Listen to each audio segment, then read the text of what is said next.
humility amongst the early Christians was a puzzle to observers who were in the classical culture, because they were encouraging people to downgrade themselves. And I suppose the head-on conflict over this issue is embodied in the life of Paul, the apostle. In his previous life, he'd been a very important man with high responsibilities and admired and so on, a man of great action.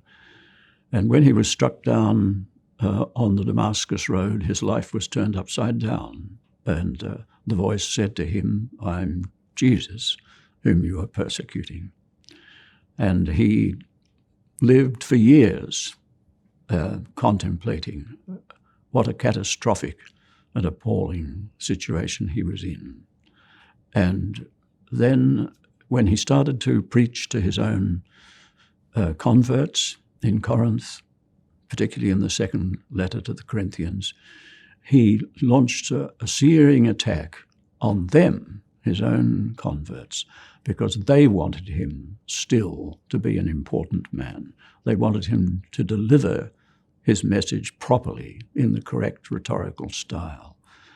And he answered that by lampooning the correct historical style and boasting to them, as a great man should do, boasting to them of his humiliation. He actually challenges them on this very issue and says, "You're requiring me to boast." And he boasts of his sufferings and the defeats and hardships and everything like that. And he deliberately mimics and satirizes by that the well-established conventions of the proper things to boast about. You boast, of course, about achievements. So he boasts about his defeats. And he does that, we know precisely why, because he identifies himself personally with the humiliated Messiah.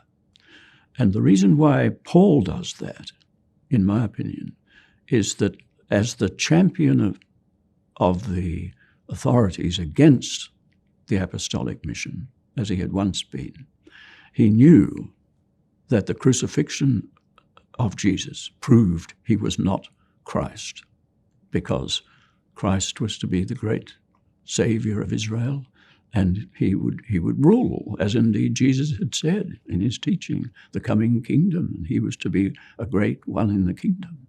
But instead, he was reduced to a humiliating death.